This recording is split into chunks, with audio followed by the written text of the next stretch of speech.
The boss jock has entered the building. You are listening to the Sportcat Show.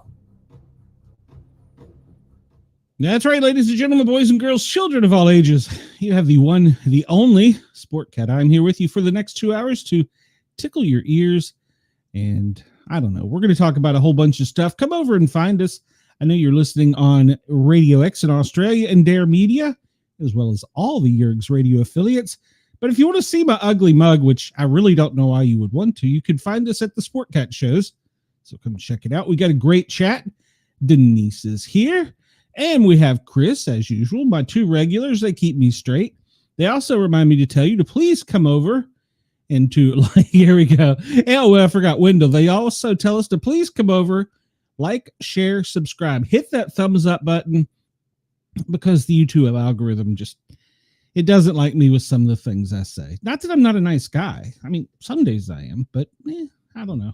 I took my blood pressure medicine. I'm coming in here like a tsunami on a rage. So we'll get into it, but we only have a few minutes, I'm sure, before people start tuning out. But the Cincinnati police chief yesterday said that the problem was us, social media, and she called out YouTubers like me for showing the video saying that we mischaracterized the crime and that it made her life harder.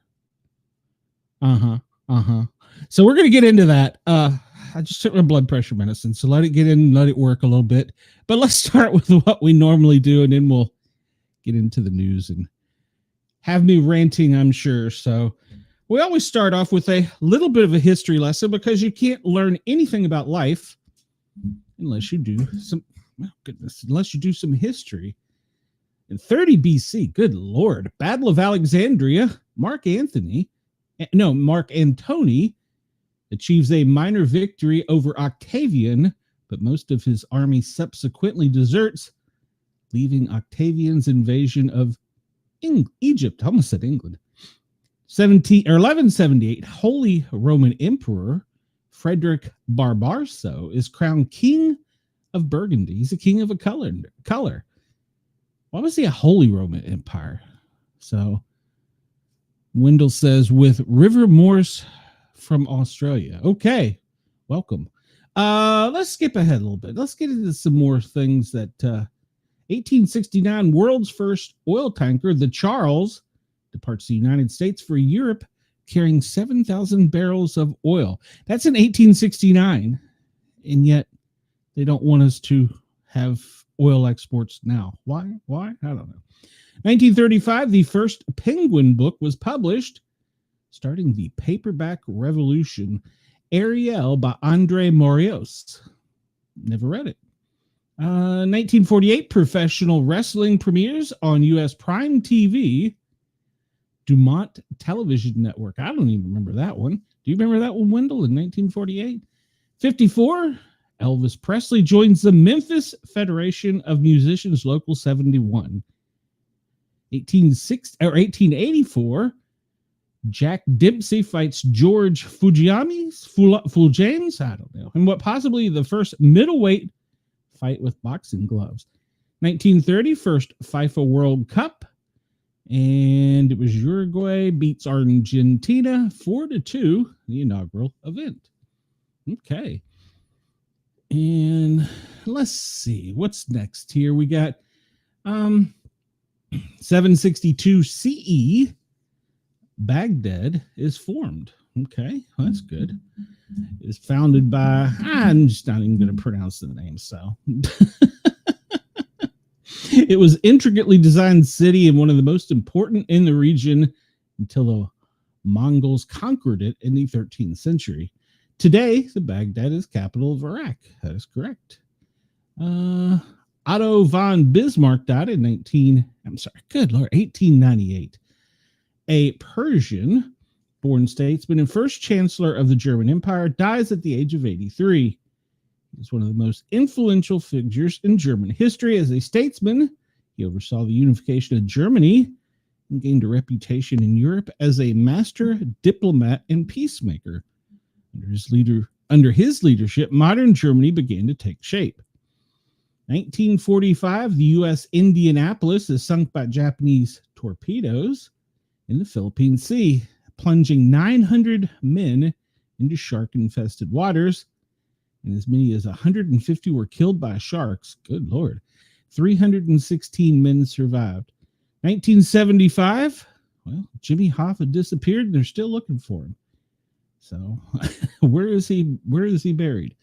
Let's catch up in the chats here. Wendell says he wasn't born until 1961. Okay, well, hey, you're not too much older than me, Wendell. Nancy Pelosi was also at that ceremony. Yes, she was. So, yes, she was. So I'm sure we're gonna piss off some people today, Chris. So keep me stirred up. It's National Climb a Mountain Day. That's a good thing to do. I need to do it. I'm out of shape. It's National Whistleblower Day. Although I've heard some people are saying that they're telling whistleblowers not to come out now because they're facing too much heat. They have to go testify. If you're going to blow the whistle, aren't you supposed to tell somebody? I'm kind of asking for a friend. National Cheesecake Day. Oh, man. And my mom makes the world's best homemade cheesecake. I talked to her last time I was up there into a sweet potato cheesecake just to try something different because she's always making them. And man, that was good. Man, it was great. I've talked her into making several variations that help keep me be a fat kid. One of my other favorites, besides for the sweet potato one, was a marshmallow cheesecake. It was big and thick and tasted great. Something happened in Morocco. Enthronement in Morocco. Martyrs Day in South Sudan. National Father-in-Law Day.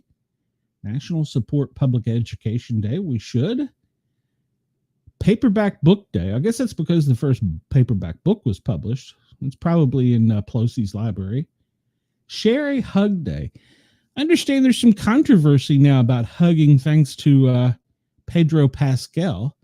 Apparently he's telling everybody he has anxiety and that the only way he can reduce his anxiety is by hugging women. I need to use that excuse. So, Vanuatu Independence Day and World Day Against Trafficking in Persons. Is that worded right? Well, that's one of the reasons we want the Pelosi stuff, the Epstein stuff, well, probably Pelosi stuff to come out too, so that we can get these people who've been trafficking kids in jail. We still have missing kids. And I understand, and I'm going to go research it. I haven't verified this, but I understand that our president made a comment about going into Gaza and securing all the children. What are we going to do with them? We're still missing the ones from Ukraine we secured under a previous administration, and nobody knows where they're at. What are we going to do with them exactly? That's a horrible idea. So, no, we don't need any more people here for one, and for two, we don't need to do anything to children. World Snorkeling Day. You know, I've always wanted to learn scuba diving, but I've never done it. So, all right, well, we'll start out. We're gonna kind of be all over the place for a few minutes, so just bear with me because I got notes all over the place. New York's defund the police. Democrats suddenly have sympathy for cops. Several prominent Democrats changed their tune on supporting for the police funding following Monday's attack at the Manhattan office building. We also have midterms coming. We also have one of the people in this picture is considering becoming a presidential candidate. So, wonder. 4 people were killed in the shooting, including 4 New York Police Department, including a 4-year... Okay, let's start this over again. 4 people were killed in the shooting, including 4-year Police Department NYPD veteran Diadral Islam. He was 36. He was married, father of 2, with a third child due next month. And he was off duty working a part-time gig, which a lot of us in public safety do, for the Redfin Management Company. And he was dressed as an NYPD officer. Okay, well, that's what we do in our off time. When we have a job that we're working in the function, we wear our uniforms. In the wake of the shooting, many former anti-police Democrats have come out in support of first responders. What?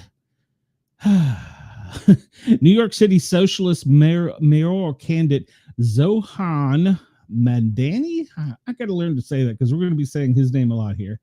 He prays for Islam and his family and honors the legacy of service and sacrifice he leaves behind.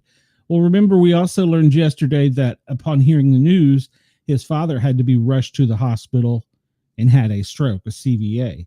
So it didn't just end, the sadness in his family didn't just end when he was shot.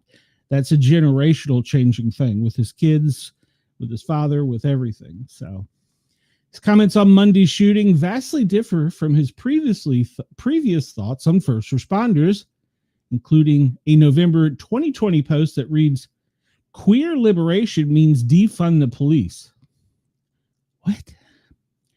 2 days after that post, he responded, "Nature is healing," to a tweet that read, "I just saw a cop crying in his car, LMAO." Nature is healing. Meanwhile, Democrat New York Representative Alejandra Cortez offered her sympathies to families impacted by the shooting in a Monday night post saying, "My heart goes out to the victims, their families, and everyone impacted. As my office continues to monitor the situation, I want to thank our first responders." Well, that's nice of her. Yet, she was one of the leading voices in an effort to defund the police after the death of George Floyd in 2020. In June of 2020, she called for defunding police departments, which she said actually meant reorienting budgets for minority communities. A petition to defund the police is still active on her campaign website. Oh, so you're just talk. Shocker. Oh, and let's get Chuck Schumer. He's got to put his mouth out there. Supported the George Floyd Justice in Policing Act of 2021, which limited police officers' ability to respond to incidents involving black suspects and other minorities. Schumer and Gillibrand released social media posts addressing Monday's shooting and gave remarks on the Senate floor Tuesday morning. He died doing what NYPD officers do every day, running towards danger, protecting others, putting his life on the line, and that's what he did, and he paid. He paid the ultimate price, Schumer said of Islam. When an NYPD officer is killed doing his duty, it's not just a tragedy, it's a rupture in the soul of our city, our beloved city, and it requires that we mourn and honor all those we've lost, Schumer said. As post Monday night, he couldn't help but call out lawmakers to do more to stop gun violence.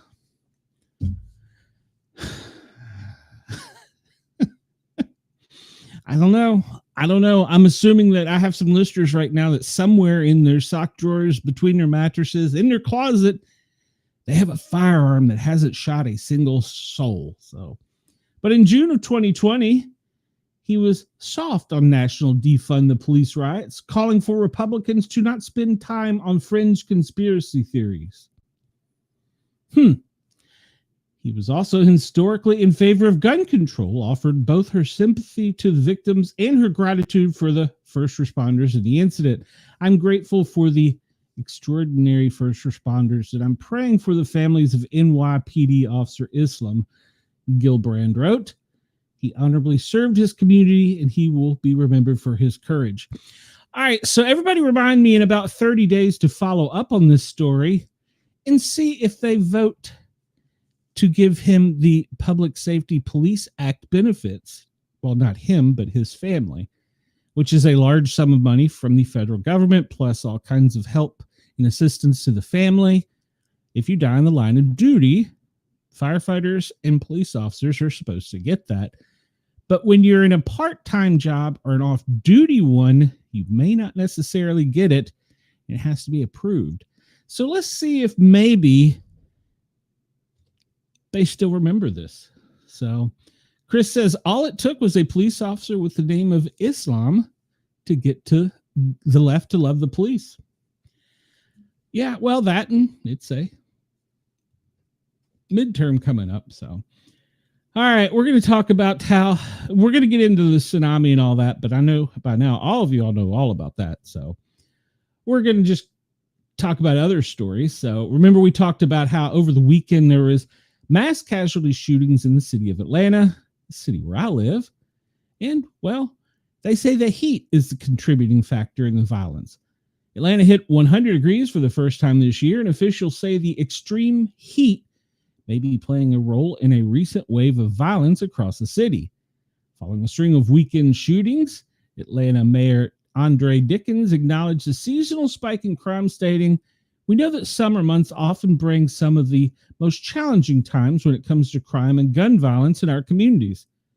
While every case is different, experts say there's been a long documented connection between extreme heat and spikes in violence." Dr. Thaddeus Johnson, a criminology professor at the Georgia State University, GSU, explained that the heat often acts as a trigger that amplifies other factors already in play. "It's the confluence of it," Johnson said. "The heat serves as a domino that kind of makes all other pins fall." He added that the summer weather typically brings more people outside, especially in dense urban areas, creating more opportunities for conflict. You throw heat in there, the irritability, more people outside, alcohol, and illicit substances, they could have something to do with it. Untrained people with firearms, okay, that's a politically correct way of saying it. That's why you can see events like we see over the weekend in Atlanta. While city officials monitor rising temperatures and tensions, he emphasized that the long-term solutions like violence prevention programs and increased police resources are key to reducing incidents.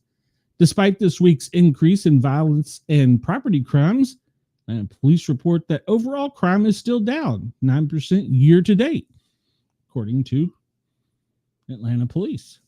So the heat, alcohol, and other things may have a factor in it. I mean, sure. Sure. I'll give you it, but I don't think that it's an excuse. Okay, so the Cincinnati police chief. What we know about the arrest victims in the Cincinnati fight. Well, apparently we don't know much because the story just doesn't go on. There we go. Hell. 3 people have been arrested in a downtown Cincinnati fight caught on viral video. 2 of the men charged, one of whom was already out on bond, are accused of coordinating the assault, according to prosecutors. A man and a woman have been arrested in connection with the early July 26 brawl in downtown Cincinnati that drew national attention and raised concerns about safety in the city's urban core. Multiple videos of the 3 a.m. fight downtown circulated on social media over the weekend, showing a fight breaking out in a crowd. People threw punches, kicked, and jeered as the man on the ground tried to defend himself to fend off blows, and a woman tumbled to the concrete, bloody and disordered. She didn't tumble. She was clearly punched. Cincinnati Police Chief Teresa Thetage said only one person in the crowd of 100 or so called 911. That's horrible.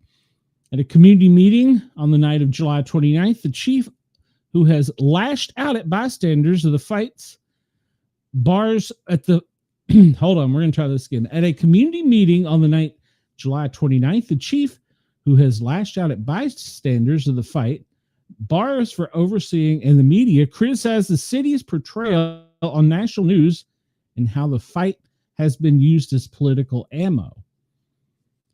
U.S. Senator Bernie Moreno said the U.S. Attorney General has launched an FBI investigation into the fight. Who has been arrested? Well, Montez Merriweather, 34, DeKyra Vernon, 24, and Jermaine Matthews, 39, face charges including felonious assault and aggravated riot. They have identified 2 other suspects as well, but they have not been reported to be in custody.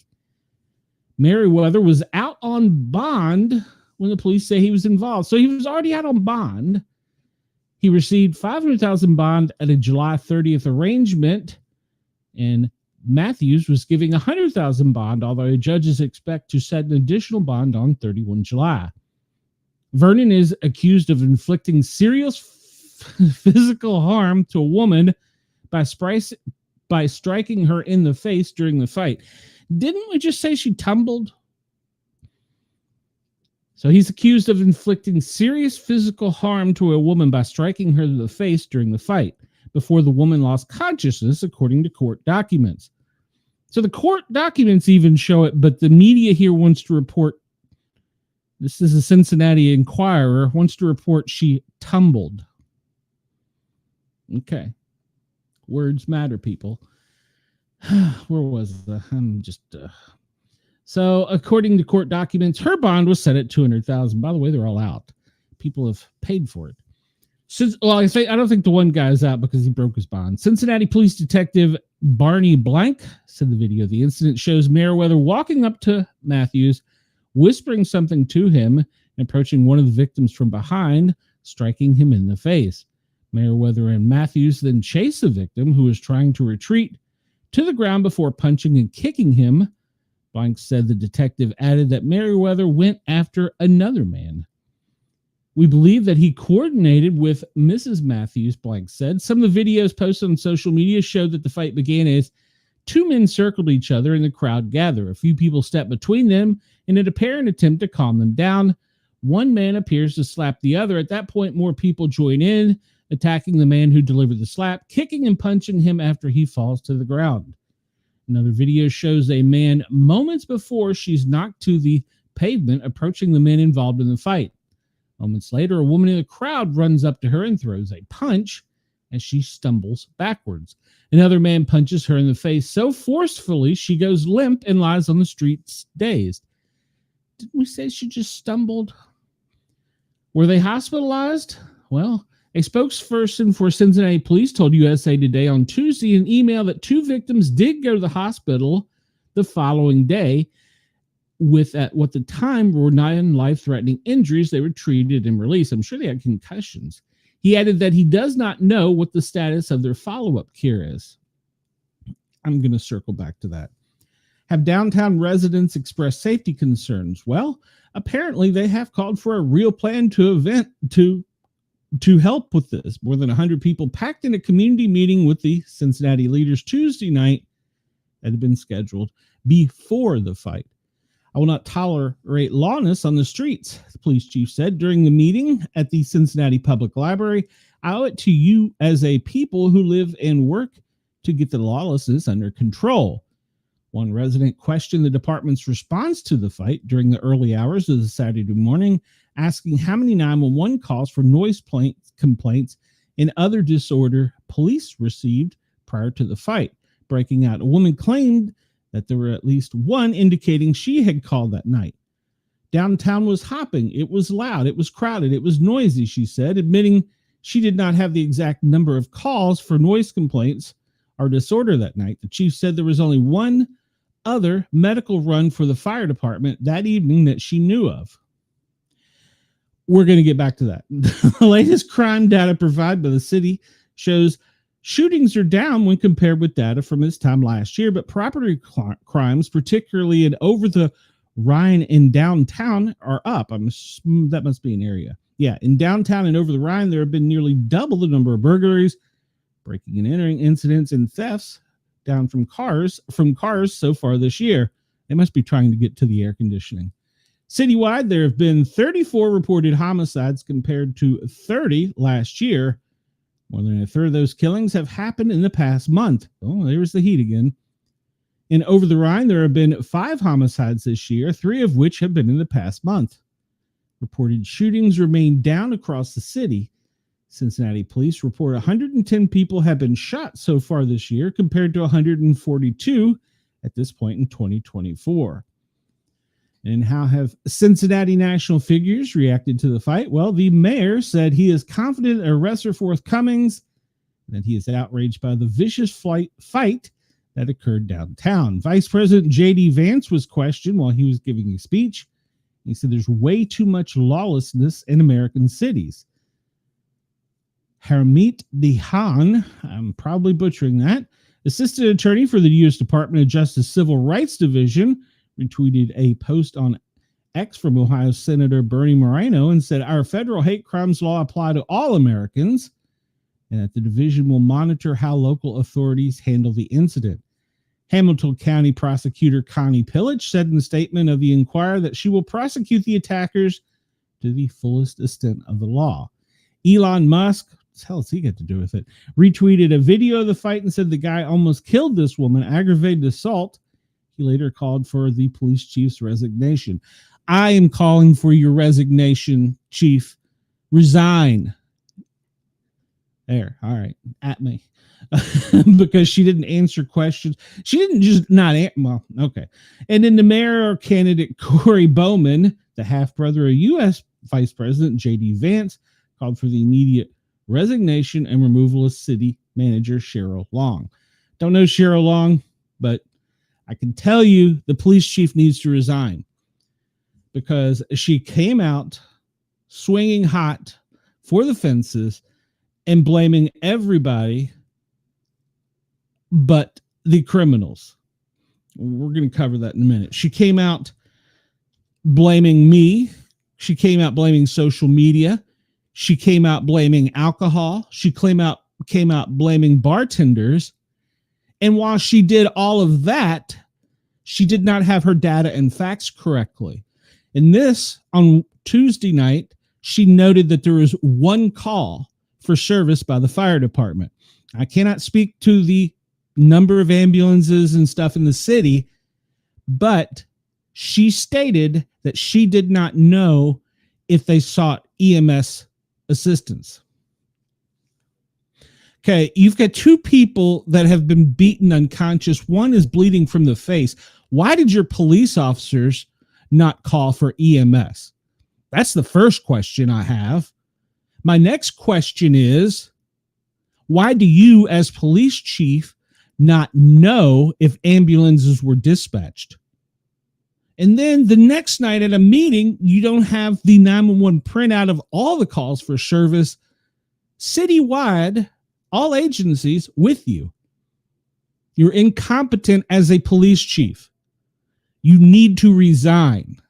And second, or whatever, thirdly, fourthly, calling out social media.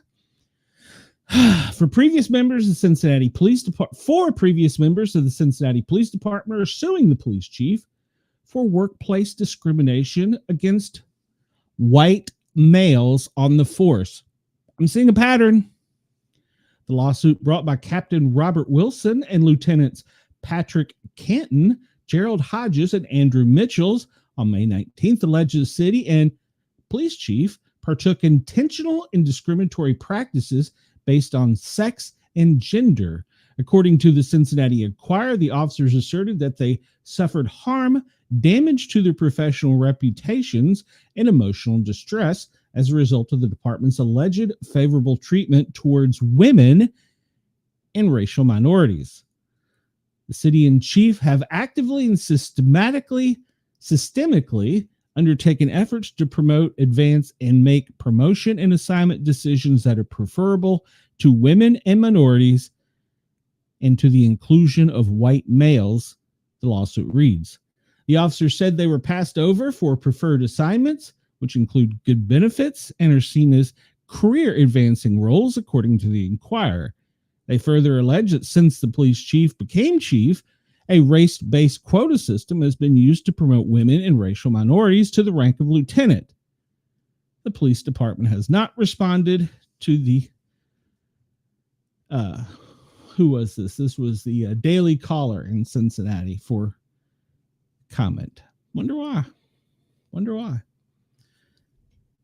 I'm going to stay on this one for a minute because I'm hot. 3 arrested over Cincinnati mass brawl that sparked widespread fury, and one of them was out on bond. Cops have arrested 3 people in connections with a savage mass brawl that left 2 injured over the weekend. Jermaine Matthews, Montanez Merriweather, and DeKyra Vernon were taken into custody this week as the couple were violently set upon after a couple were violently set upon in a downtown area of Ohio. Search warrants have also been issued for 2 other unidentified people. accused of jumping into the shocking melee. Footage of the altercation swept social media as the couples were being beaten to the street near the Love nightclub as a crowd gathered. And then during the conference, said that 100 people, the police chief said that 100 people descended on the Brawl, but only one called 911. That is unacceptable. And that the traffic was horrendous. People saw this. They were fighting in front of traffic. Why didn't they call us? Maybe if you had officers patrolling the beat. Matthews was charged with aggravated riot and assault. However, charges against the other individual were not immediately clear. And there's the 3 thugs that have been arrested. And one of them had already been out on bond for another crime. She added in her press conference, anybody in the fight should turn themselves in and warn that there may be more charges to follow. Anyone who puts hand on another individual during this incident and attempt to cause harm will face consequences. I don't care which side of the incident or the fight they were on. The shocking footage, a man in a white t-shirt was shoved to the ground and beaten by two men as other members of the crowd jeered and joined in. The gang beat the man for nearly a minute as he lay in the middle of the street, with the attackers appearing to step on his head multiple times. One of them did a WWE move. When the barrage temporarily stopped, the man was seen attempting to stand, but immediately fell over in apparent disorientation. One attacker yelled out, "My man's drunk." He's punch drunk. A woman in a black dress rushed to his aid, but was attacked by the crowd, suffering 2 blows to the face. The impact caused her to fall, with her head slamming onto the pavement, with blood spewing from her mouth.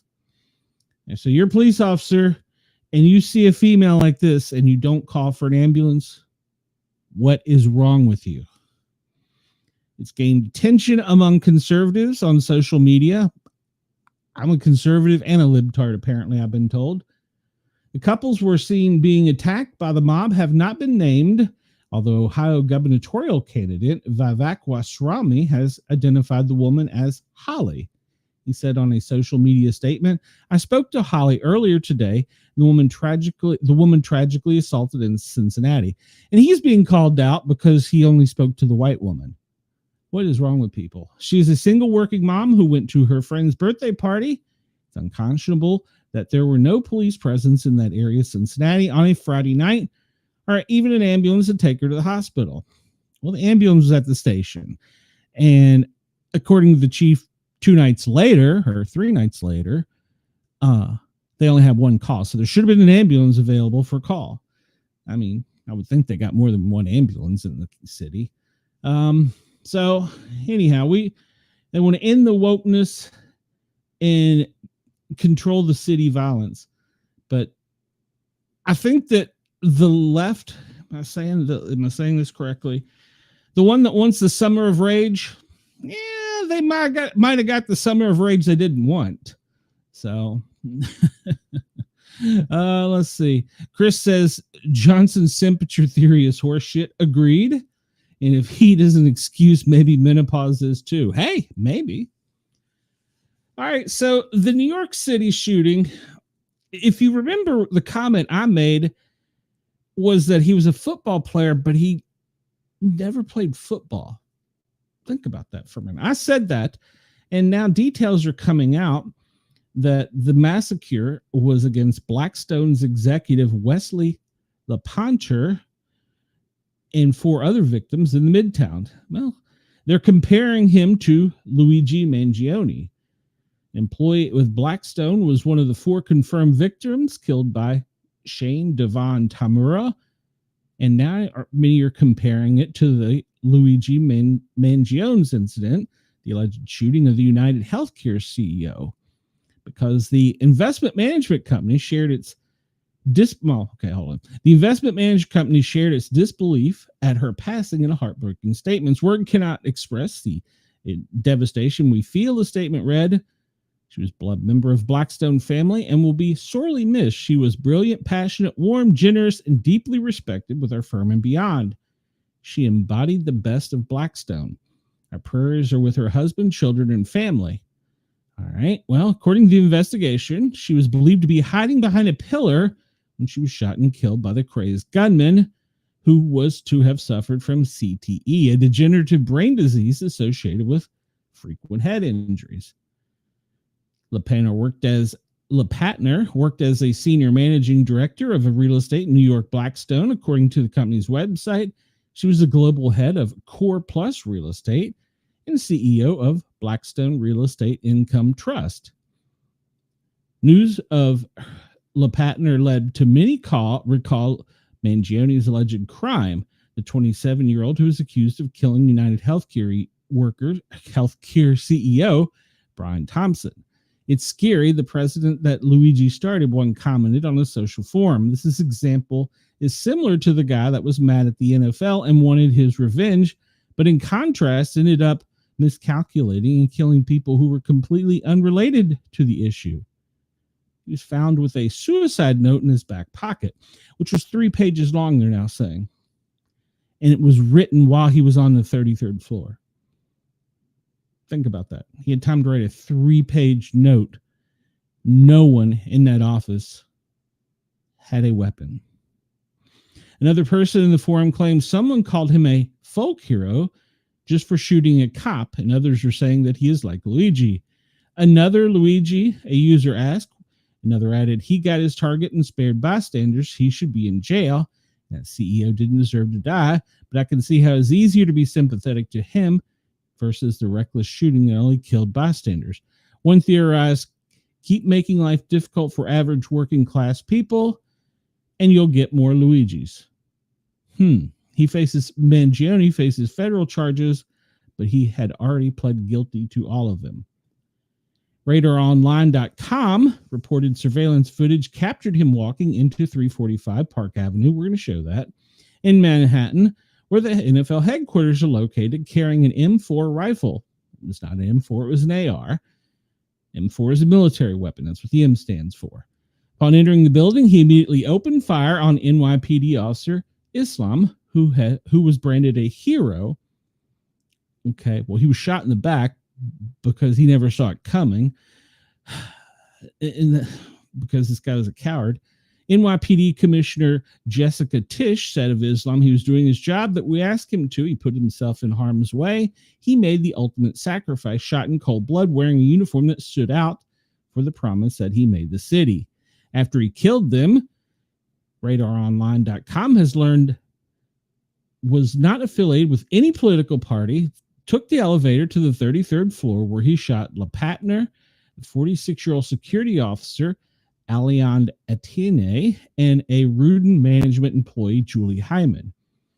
He had a documented mental health history, according to the commissioner, and ended up killing himself. All right, so we're going to talk about that too. So we have no association with the police department.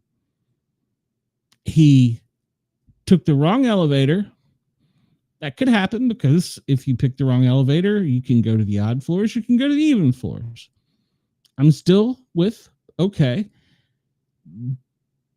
But it wasn't the people that he thought he was going to shoot, so why didn't he just get on the other elevator on that floor and go down or up, whatever, which way it was, to his?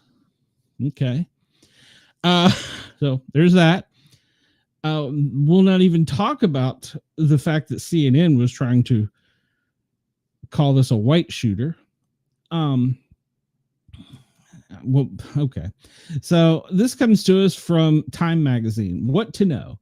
President Donald Trump on Tuesday condemned the New York City shooting that left 5 people dead, including the suspected perpetrator, as a senseless act of violence. Took place at a corporate office building in Midtown Manhattan. Haven't we said in some of the things about talking about school security that some of the most hardened and well-protected facilities in the country are banks and investment firms? So Deutsche Bank, which is one of the largest banks, actually own about 60% of most mortgages in the country, including this guy. Aren't they more protected? It's the global headquarters to asset manager Blackstone, the National Football League, and other companies. Yeah, they're leaving Deutsche Bank out of there. The officer was identified as one of the victims. He never got a chance to get a round off. He was shot in the back, according to other stories. And they say that they trust the law enforcement is going to get to the bottom of this, but they've already moved on to another story in the media. We're not talking about two people that were arrested at the exact same time this was going down and rushed off of the scene. We're not even talking about them. That story's gone altogether. If you look online, there's a guy that was yelling "Free Palestine," had a t-shirt on. He was quickly detained forcefully and taken out. And then there was a woman, nobody knows what she did, and there's video of that. What was that about? Nobody's asking that question. All right, so we know about the victims. We know they held jobs in some pretty high up companies.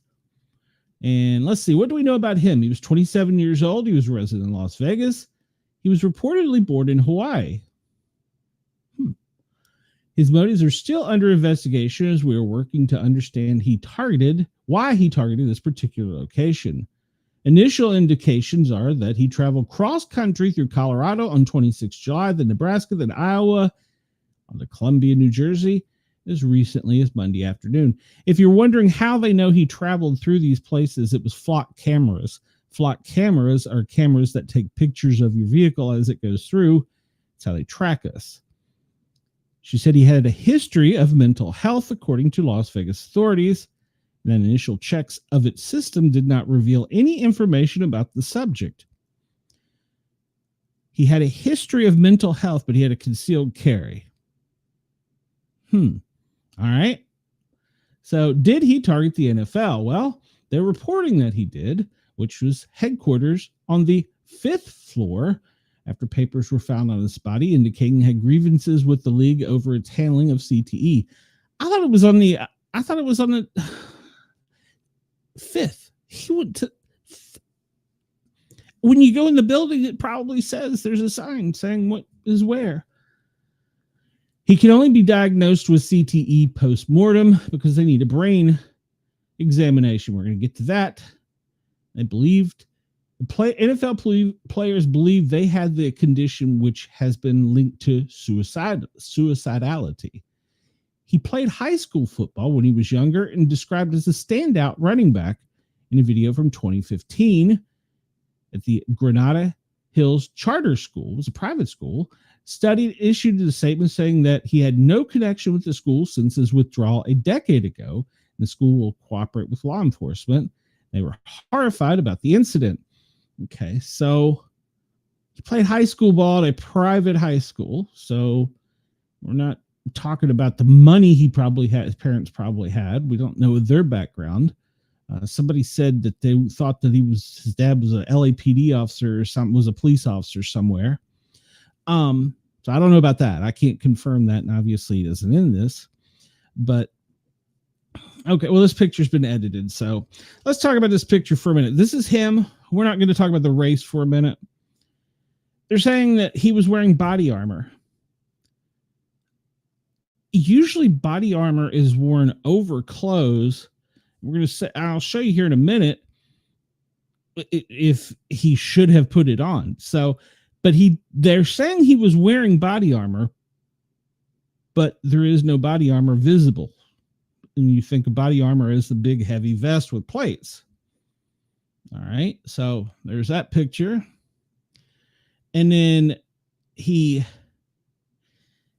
obviously was prepared for this because there's the weapon and here's all the other ammo, and there's another handgun. I believe it's a pistol stuff down in there.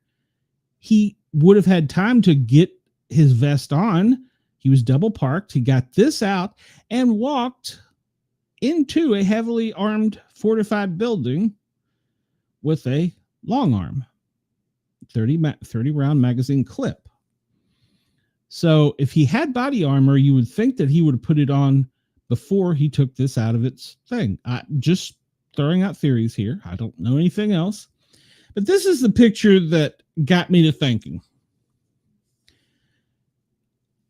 He shot himself in the chest, so he couldn't have been wearing body armor if he shot himself in the chest.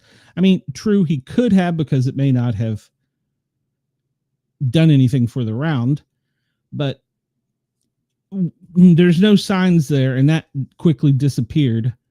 What do you not see in this picture of him? And this has been checked to not be AI. If he was shot in the chest, he shot himself in the heart. The heart pumps a lot of blood. That's white carpeting. There's no blood. There's no blood on the rifle. Said that he shot himself with the rifle. If this is the position it was found, seems like it's facing the wrong way. I'm just throwing ideas out here. There's no blood. The firearm, the long arm, was not bloodied. And if he shot himself with a long armed, it should be pointing the other direction. Just throwing things out there. So we're going to move along here, but some of the conspiracy theories are talking about Freemason, numerology, being the 33rd floor. I'm going to be honest, I don't know a lot about that because I've never really studied that, but I understand that that's a big thing. The 33rd floor, Freemason. Now we've learned he didn't take the wrong elevator. If they were on the 5th floor, isn't 33 and 5 both odd numbers?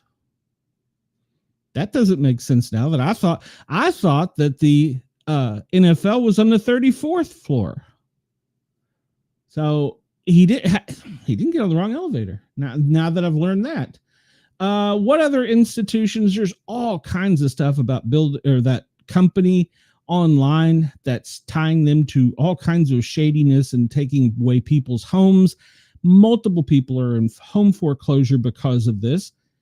Nobody's come out to say if his family had that. Then there's all kinds of things about Free Palestine because there was somebody arrested that was wearing a t-shirt, but nobody knows where that person is.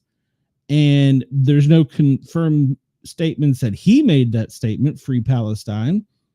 But the football speculation, he would have never seen the NFL and wouldn't have been eligible for a draft or tryouts in high school.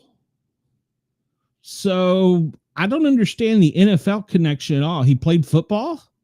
I played football, but that has nothing to do with the NFL. I don't know. All right, we're going to skip through this because you can go research yourself. There's a whole lot of conspiracy theories out there. I'm not saying any of them are correct, but I'm saying there's some things now that have made me think. There are definitely some things that have made me think now. So, and then, we also talked about this. There was a shooter in Reno, got very little coverage. Let me catch up on comments. And Chris says he could have written a shorter note. Yes, he was on that floor for long enough to have written a 3-page suicide note.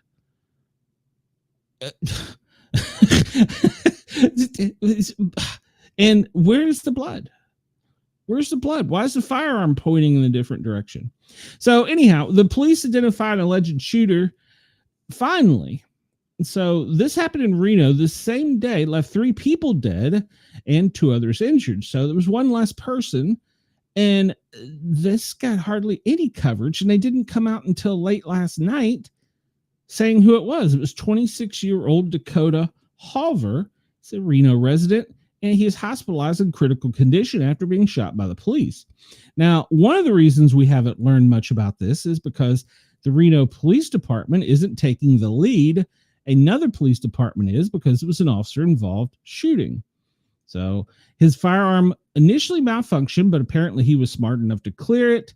And then he fired at the group, shooting 5 people, resulting in 1 being pronounced dead at the scene. 4 others were transported to the hospital. He then fled the scene in the parking lot where he was confronted by resort security. He said he fired on the security officer, who also returned fire. The suspect continued to flee through the parking lot, where he was accused of fatally shooting the driver of a vehicle. By that time, Reno police arrived on the scene, where they located the suspect, who allegedly fired his weapon and struck a police cruiser. After an officer-involved shooting, multiple rounds were fired by both the person and the police officer. Police identified the deceased victims, and he was taken to the hospital in critical condition. So today, we're just finding out his name, but we don't know anything about this guy. besides where he's in critical condition and had some type of mental health condition. He used a 9mm and had 80 rounds with multiple magazines. So that's all we know. But the same day, maybe it's a smaller area. Maybe Reno's smaller. I don't know. But why did it get any coverage? Kind of odd. Same day.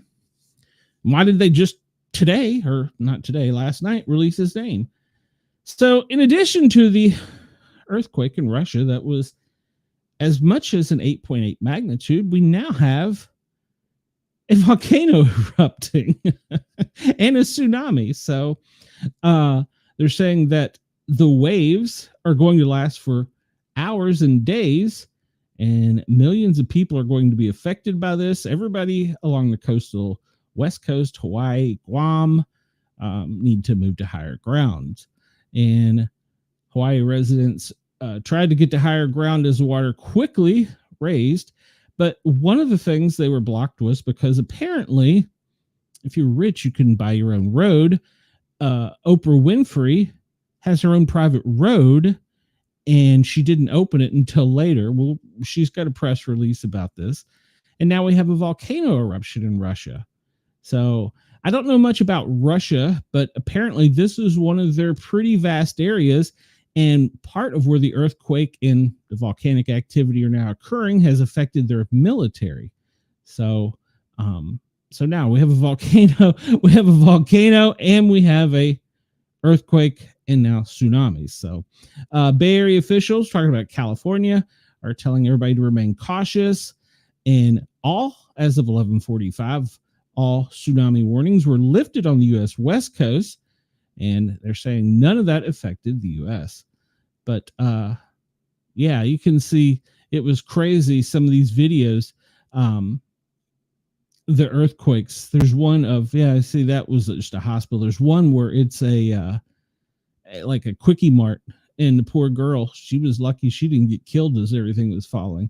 That was a real popular video on social media. Colombia evacuated its beaches, and they're going to continue to monitor in California. They're saying beached whales have shown up on the banks of Japan's ocean side. And here's some of the videos.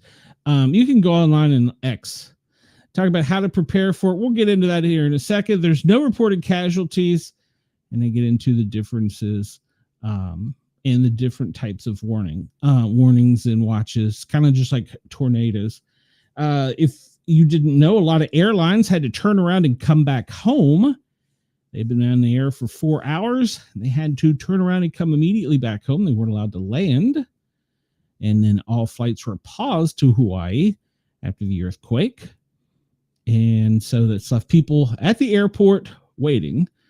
And we saw that the megaquake was off the coast of Russia, and it caused the warning for the Alaskan islands, and then a advisory and watch all the way down the banks of the West Coast.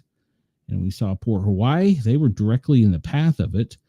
And so their residents, but they say they haven't seen like a one single large wave, is my understanding.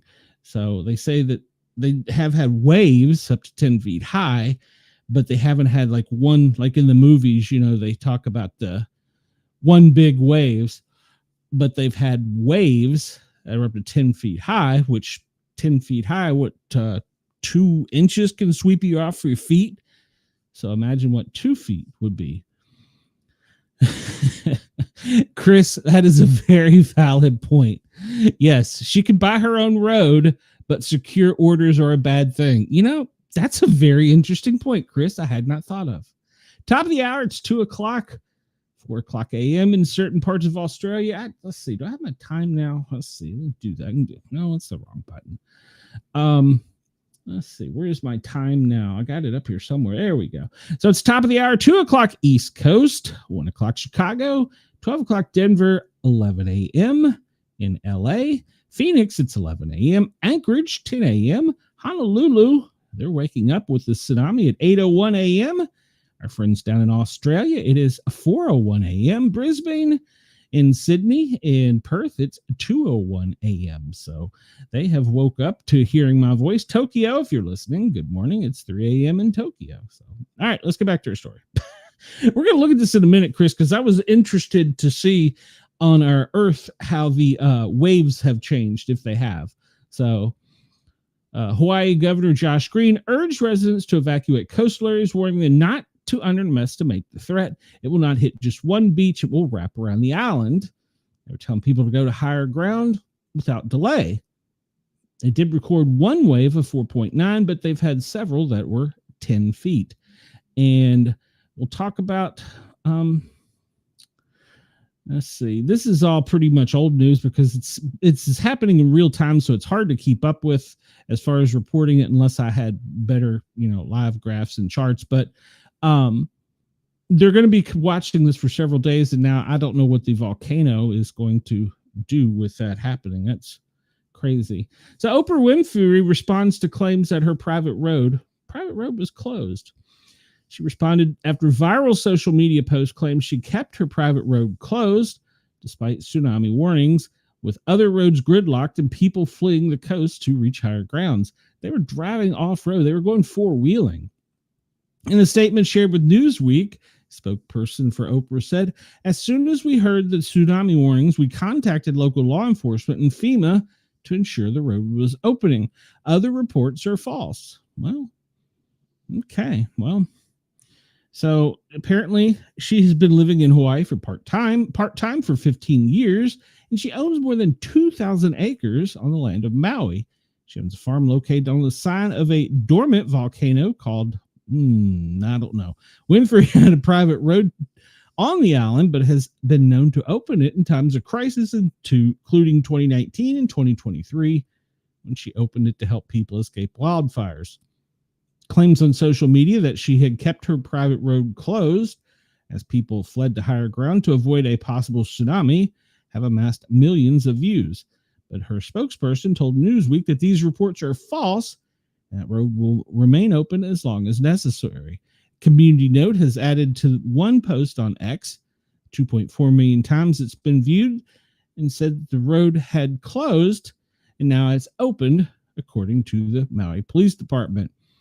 And so Maui Veterans Highway is congested. Use Cane Hall Road towards Hanson and Plowie. Okay. But some people are saying that it wasn't open quick enough. So, And so Hawaii governor said that we have not seen a wave of consequence, which is a great relief to us. We expect to about 2 or 3 hours at least until we can say an all clear. So far, not at this moment. So, all right. Let's see. Let's move on here. What's my next story? This hasn't been making many headlines, but apparently there's still Antifa riots.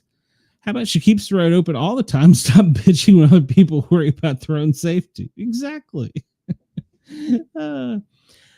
Apparently, there's been riots in Portland almost every night. I did not know this.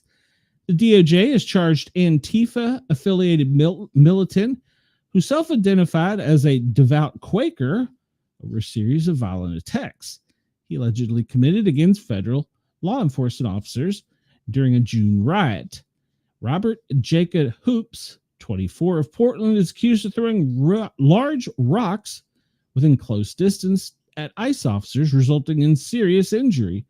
He's allegedly used a makeshift battering ram to vandalize ICE buildings, among other offenses, according to court documents.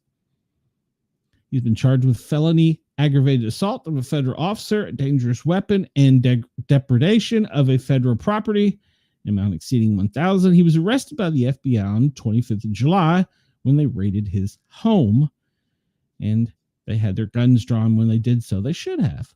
So he went to court and pled not guilty. And let's see, is he out? I'm sure he's probably out.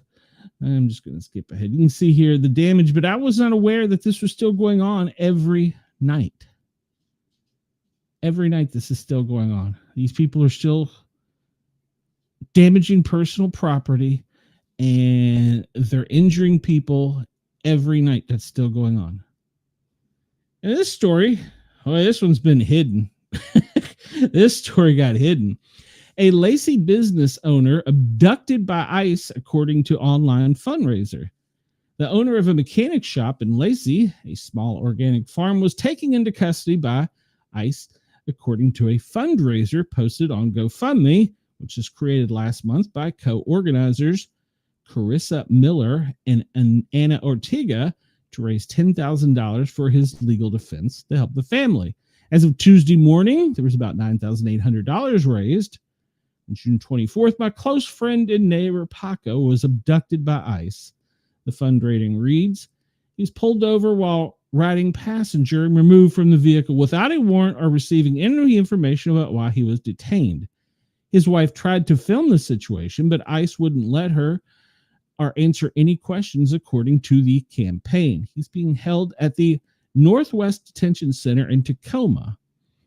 His businesses are for sale. We are working hard to sell any assets to bring money in, but it's difficult without him here, as the business and assets are in his name. If anyone wants to buy a mechanic shop and business, please let us know.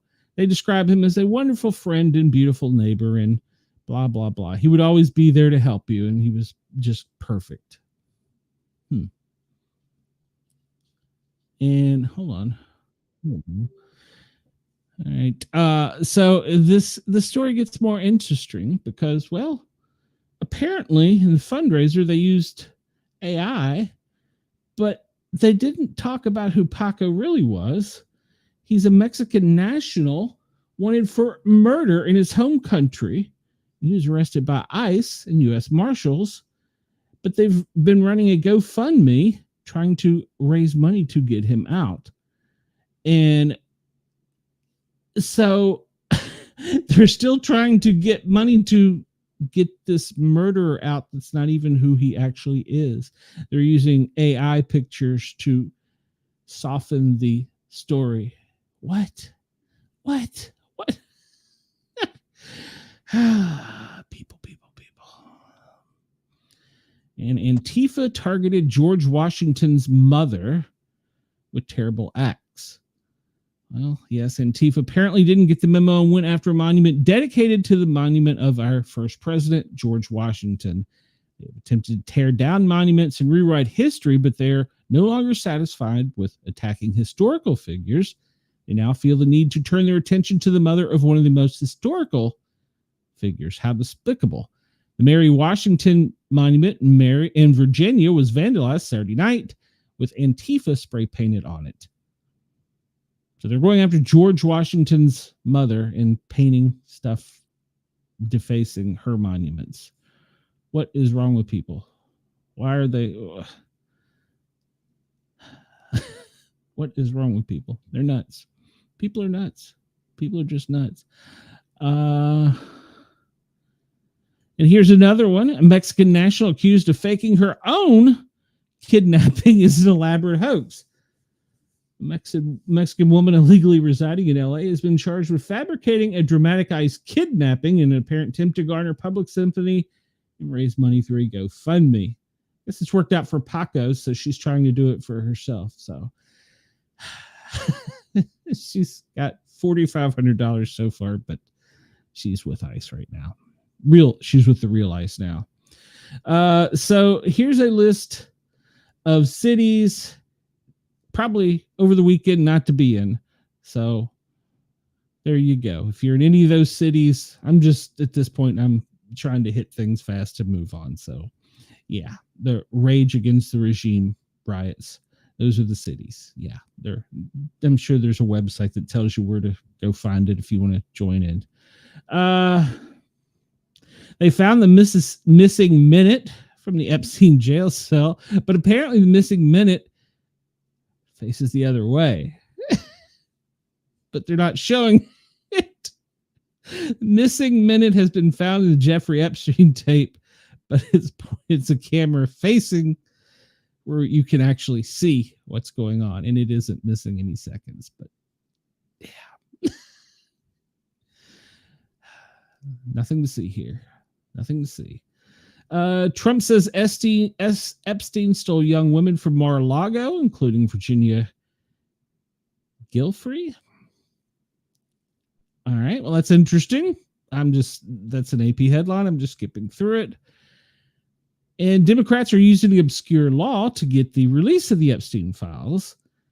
They moved on July 30th, that's today, to force President Trump to release the files from the investigation into notorious sex offender Jeffrey Epstein by invoking an obscure law to keep up the pressure on an issue that has rolled his administration.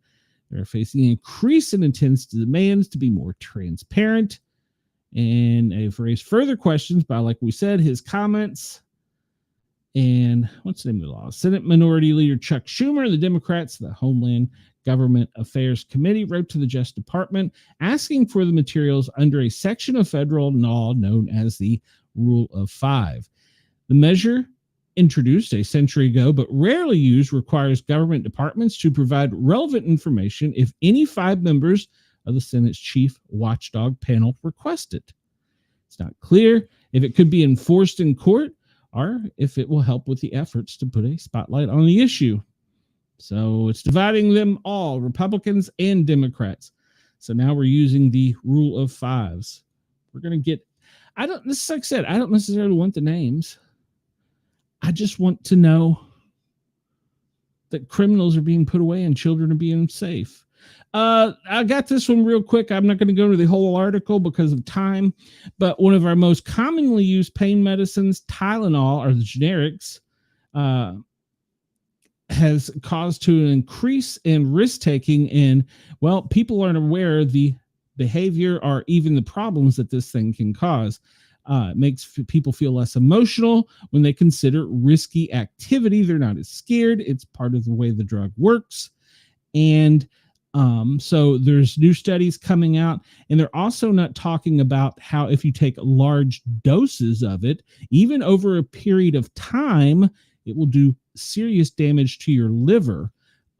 So this study needs to be really looked at, and especially if you're taking a large amount of Tylenol or know someone who is, not just for the risky behavior, but for the damage to the liver. So keep that in your thoughts if you take Tylenol. And now they've issued an alert. If we remember a couple days ago, they issued an alert about not drinking. Well, now they've issued an air quality alert saying there may be unusual fatigue associated with air quality and heat. So there's enough fatigue to people go out and shoot each other, but okay. So the Wisconsin Department of Natural Resources had issued air quality advisory, began at 6 a.m. and it's continuing. And they're saying that the warning can make us feel more fatigued. It will also cause the air, of course, can make problems worse that are heart and lung diseases. Anyone that's sensitive with asthma, young children, older adults should take precautionary residence, keep windows closed, and they're saying that it will make you more fatigued. So there's a warning out about that. If you're having problems with the air quality in the heat, there's an unusual fatigue.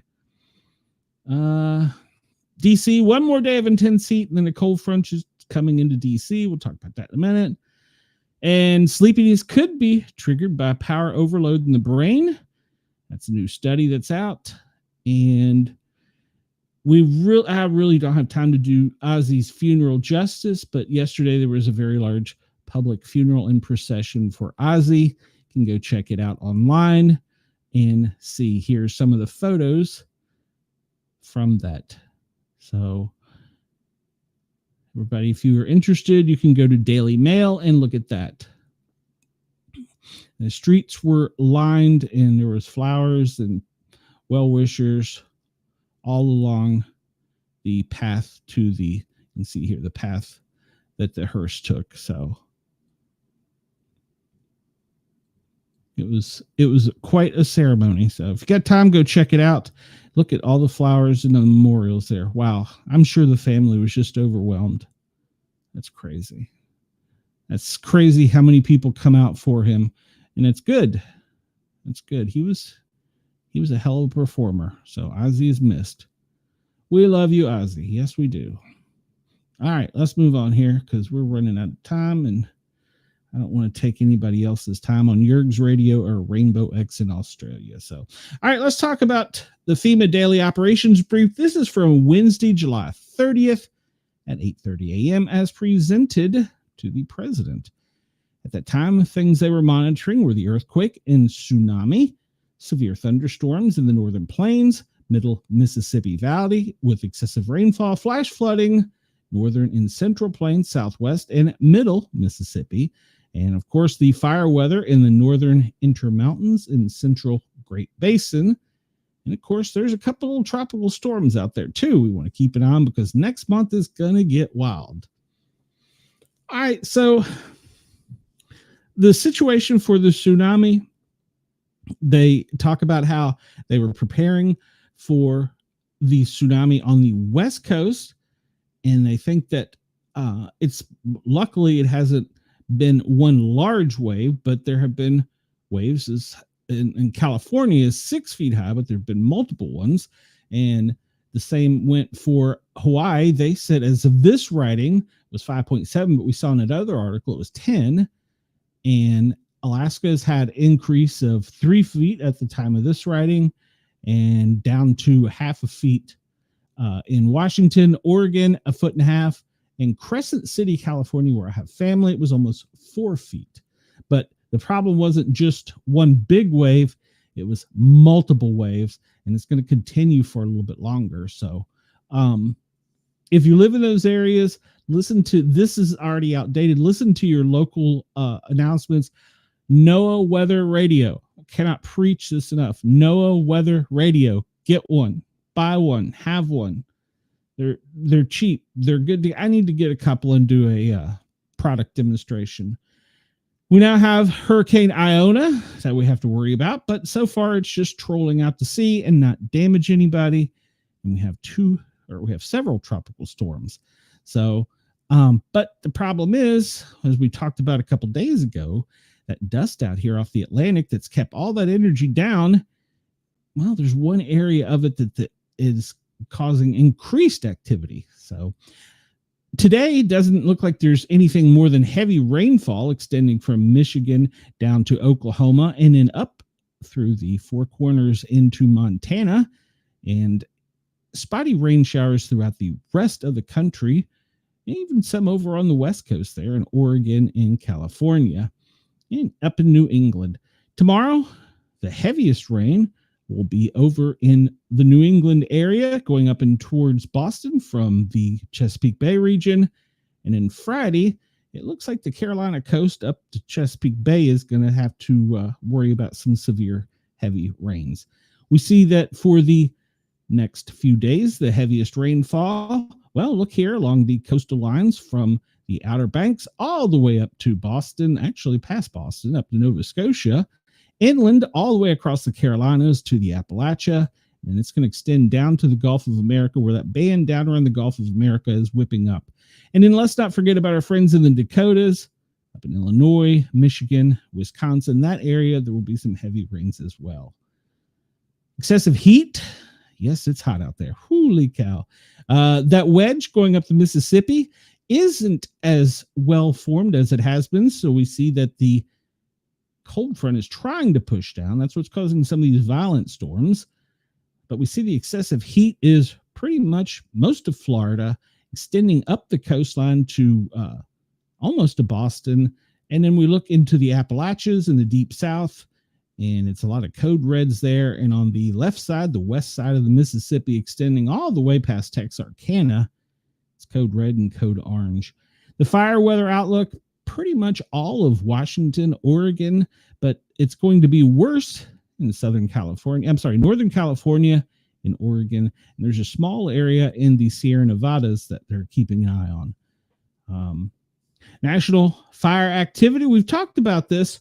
And so far, there's 5 large fires, 3 contained, and there's 5 new large fires, and 3 fires are contained, but so far there's only 33 fires. So as we talk about the fires daily, most of the fires are on the West Coast, or the other side of the Mississippi, between the Mississippi and the Rockies. And that area is traditionally known in the Grand Basin, the Northern Rockies, but really that whole Northwest, Northern California, all of California. And then you always have to worry about the Southwest with the lightning. So currently there are 33 large fires.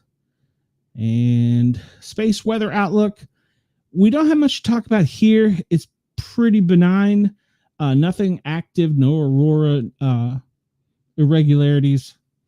Although, please start watching the headlines because you're going to start seeing something about, I'm not making this up, UFOs. I'm not making it up. Let's see. So let's go back in time till Tuesday and look at the president's schedule. We saw that he left Scotland at local time 11:40 a.m. Eastern. He arrived at the Royal Air Force and had some comments and things there in Scotland where he departed. And the press was called to local Washington, D.C. by 6. And by 7:20, he arrived. If you check out my buddy on Penguin 6 over on YouTube, he's got kind of a really cool video where the president sneaks in behind him, kind of sneaking up on the Secret Service.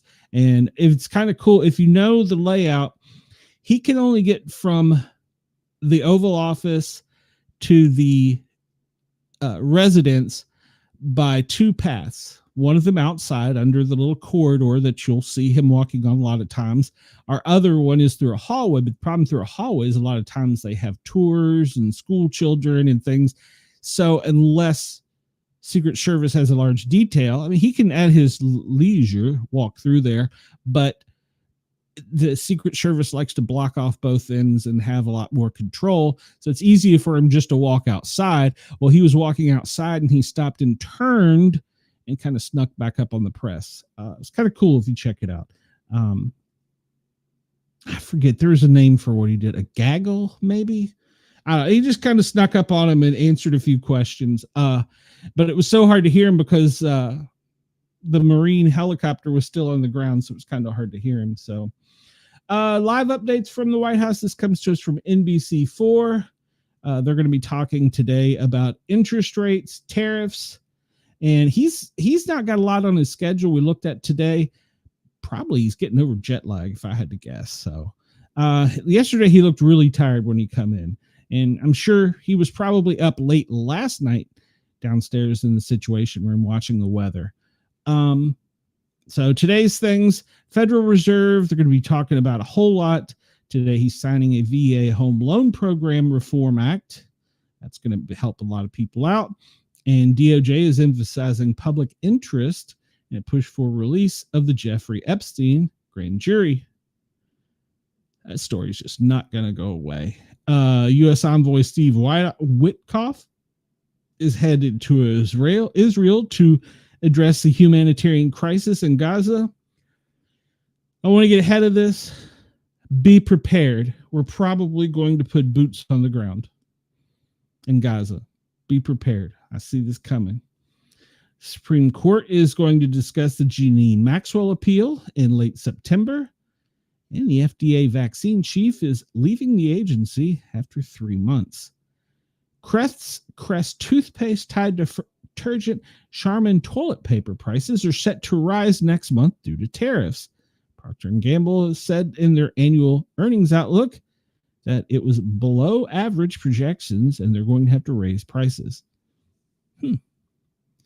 And we talked about Schumer invoking the rarely used law. We're going to see what kind of power and teeth that has.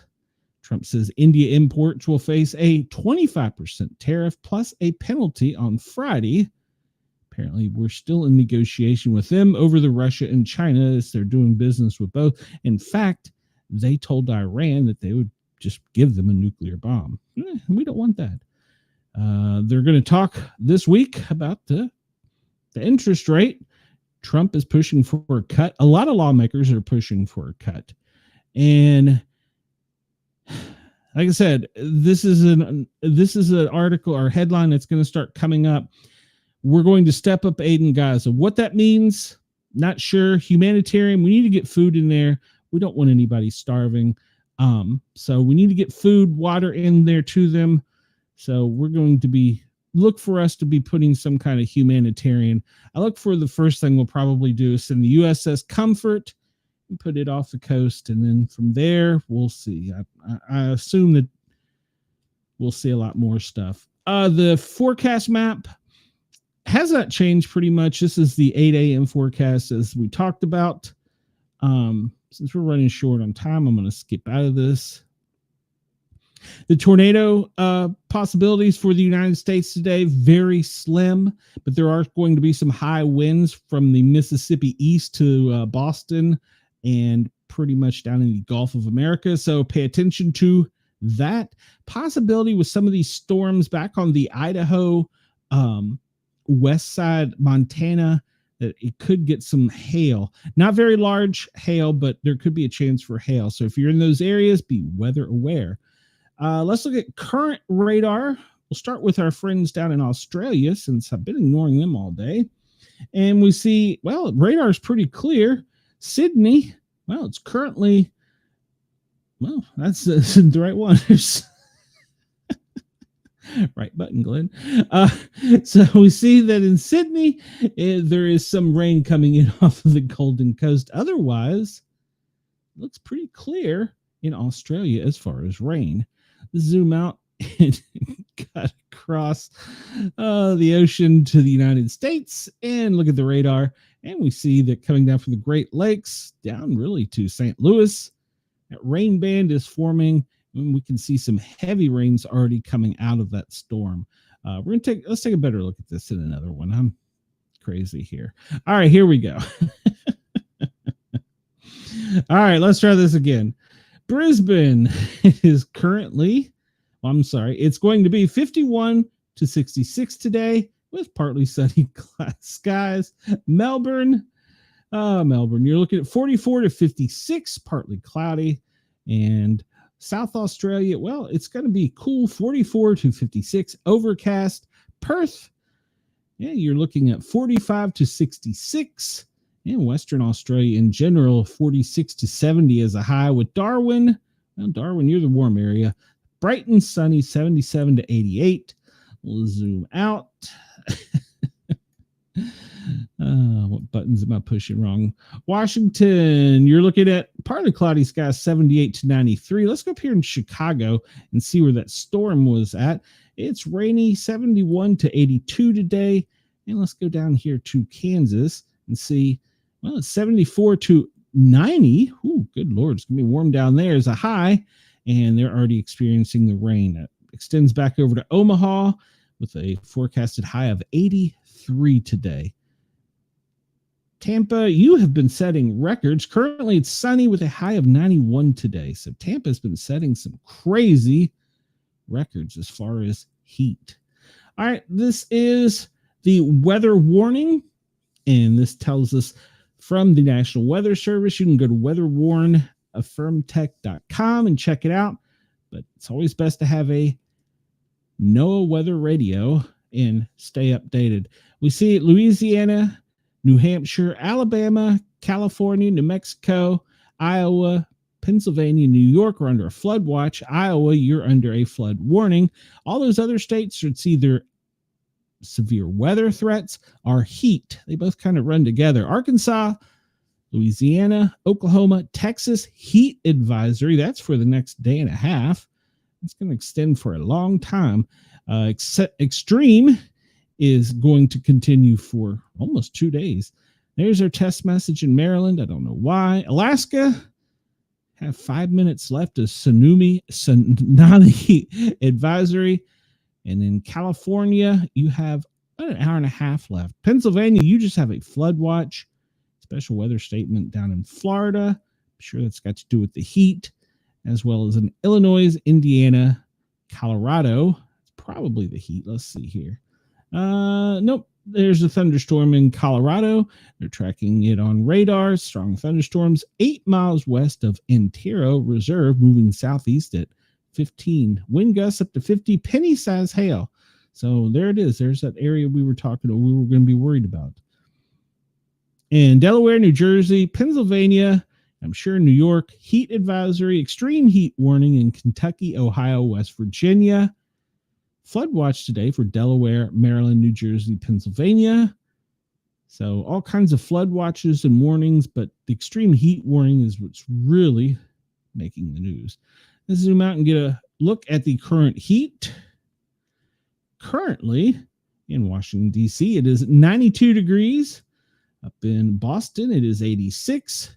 Virginia Beach, you're 87. Charlotte, 92. Atlanta, 81. Tampa, you're already at 90. Down the Keys, it's about 85. Mobile, Alabama, you're looking at 90.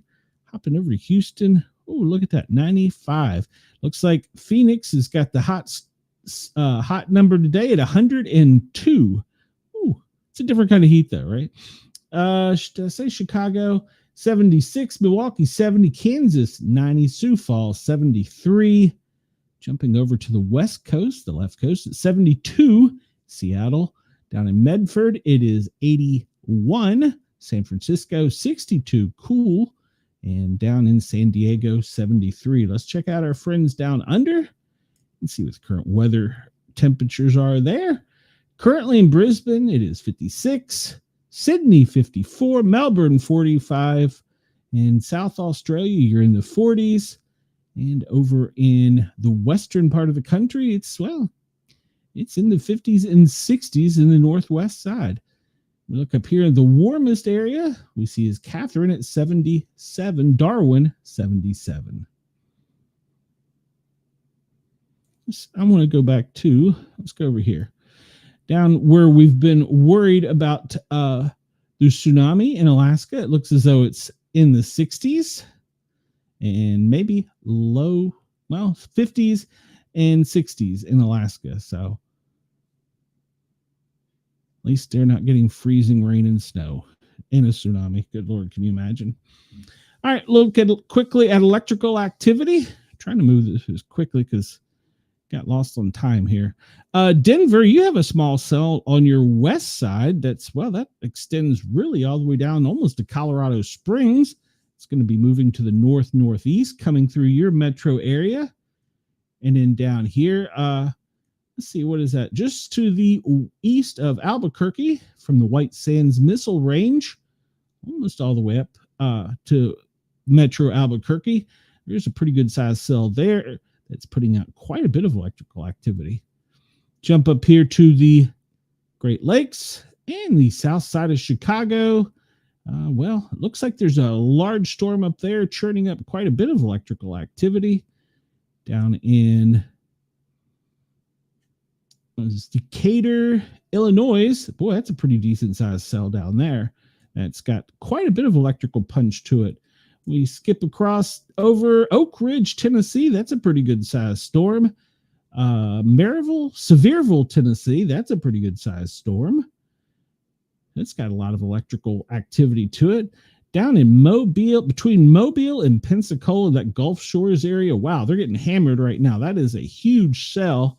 It's pretty much on the east side of Mobile and the west side of Pensacola. Chris says there's lots of lightning here. Yeah, you're up in Illinois, Chris. It's got a lot of activity up there. Not sure exact part there, but yeah, you can look at the area from pretty much the Great Lakes down to the southwest, past Bloomington to Decatur. That's a pretty good sized cell. Look over here in the other coastline. Ooh, look at that. Charleston all the way up to Myrtle Beach. That's a good sized cell, pushing out a lot of electrical activity. And the other one there, that's pretty much Oak Island North, Wilmington Beach. Whew, that's a pretty good sized cell. That one goes inland several miles too, so that's a good sized cell. Florida doesn't look like, besides for Pensacola, you have too much going on. Naples, there's a little storm down there, not much electrical activity. And there's one, not really a whole lot of activity, kind of in the north. Would that be the north central part of the state? Not a whole lot of punch. Let's look and see where the lights are out in the country right now. I'm going to update this real quick because when I checked it earlier, There was nothing, and now we see California has 18,116. I'm surprised. In Illinois, there's only 1,249. And we look down in Mississippi, and Alabama's got 2,100. Florida has 2,500. Really surprised there's not more. Over on the coastline, there's only 500 and only 1,300 in the Carolinas. So Alaska, it doesn't appear anyone has any power outages. I'm not sure how accurate that is for Alaska, to be honest with you guys. All right, this is the current. This map comes to us from our friends at GEMA, Georgia Emergency Management Agency. And it's a combination of pretty much every warning that's out there or watch from NOAA, the radar, and then the little blue dots are earthquakes. And we see, if we look up the Mississippi here, we can see that extreme heat weather warnings. And we see the heat advisories extending out both sides bilaterally all the way up to the Great Lakes. And then once you get to the Great Lakes, in that area, we start seeing the flood warnings and stuff of that nature. And we see in Ohio, we are going to start to see some pop-ups, thunderstorm warnings as well. I'm sure probably back over here in Illinois if I hadn't zoomed out so quickly. And over on the Atlantic coastline, wow. Let it draw, maybe. This is acting up today. This is normally much better than this, but it's really acting up today.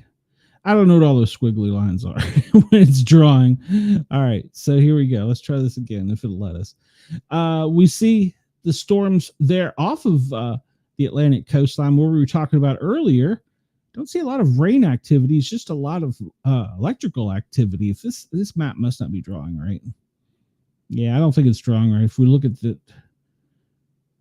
well, it could be, but you would have thought, I would have thought those storms were much larger. All right, we're going to zoom out real quick and see if it'll let us see what's going on over the West Coast with the tsunamis. Not a lot of rain over there, but we see a bunch of little earthquakes. That's not unusual, but we see all those weather statements and warnings from tsunami to special weather statements dotting up and down the coast. We'll go up here to Alaska. And not only do we see the little dots from the earthquakes, we should start seeing some warnings. This map's really not acting. It's acting up today. So let's see. I think I got a better one here. Let's see. Well, this is the heat map, which we need to talk about because, like I said, most of Florida code, I could say in purple, but it's magenta, which is extreme. Remember, it can cause fatigue. And then we talk about the Mississippi. Bilaterally, both sides, it's code red, which is major, with little pockets for in Arkansas, Memphis, and Tennessee, kind of central Tennessee there, over into the larger populated areas are going to have more of a heat factor. It's going to cause more crime too, by the way. So yeah, if you look there, much of the East Coast is under a code red. Pretty much the entire east side from the Mississippi to the Atlantic down to the Gulf. You're looking at a code orange, which is moderate. Anybody that is sensitive to the heat, make sure you're hydrated. Please stay hydrated. Try and wear sunscreen. And when you can, get in the cool. Up in Seattle to the east, we see a large portion of Washington State is under a code orange, extending down into northern Oregon. And you get down here into lower California, southern California, right at the border, all the way back over to Nevada, Arizona. That whole area was 104 already in Phoenix. So that whole area, I don't know how it's not a code red. That should be a code red, I would think, but it's currently a code orange. So be weather aware. And we're going to update this because I'm not sure how often it updates. Okay, so this is the latest earthquakes, and I'm not sure where Camacha is. I'm still not sure. Okay, that's off of the that's still off the Russian banks. was the most recent one. It was a 5.6. I'm sorry, 5.0 that occurred an hour and a half ago. Central Turkey 4.0. There was a 5.4 prior to that. 6.3, 18 and a half hours ago. And the big one was 8.8, which was 20 hours ago. If I remember correctly, it's the fourth largest recorded history for earthquakes. So it was pretty big. I think the last significant earthquake of that size had been in the 60s. So it was a pretty big deal. And they're concerned that there's going to be several more in the days to follow. This is the current tsunami advisory. And let's zoom in here on the West Coast and see what we got. Come on, zoom me in. There we go. And we're going to see that it's an advisory. It looks like it extends pretty much all of California, Oregon, Washington. And let me zoom in more. Does it look? It looks as though from here, they've lifted all of the warnings. I don't see any on the West Coast. And I don't see any warnings. It's all advisory on the Alaskan Islands. If we can zoom out or go down to Hawaii and see that it's still an advisory in Hawaii. And some of these are talking about 0.3 to 1 meter wakes, and Midway Island 1 to 3 meters at the breakpoint barrier height of the wave. So still some fairly large waves out there. This is our normal. I want to change this today. We are looking at currently, if you're allowing us to tickle your ears, what you're looking at is our AI big, blue, round, beautiful globe. It's currently showing the wind. What I want to do is I want to change this, and I want to, let's see. Let's put it to the ocean, put it to waves, and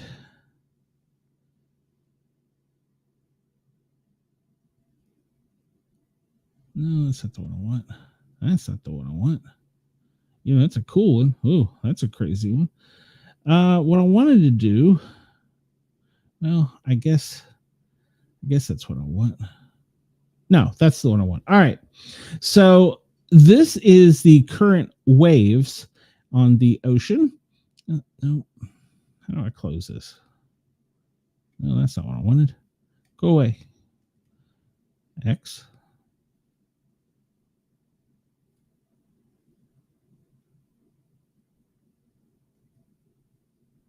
And current waves. All right. Well, I'm trying to make that go away. What I want to do is show. So we know the earthquake occurred off of the coast of Russia, which is over. We'll have to look at it over here on. Whoa, I don't like that. Have to zoom out a little bit to look at it over here. Let's move it that way if I can keep it straight.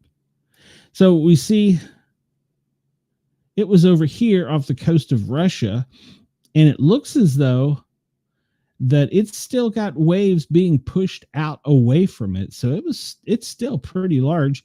And we look at the height, the scale of the waves, and some areas there are still pretty high, and they're moving still towards the Alaska Islands.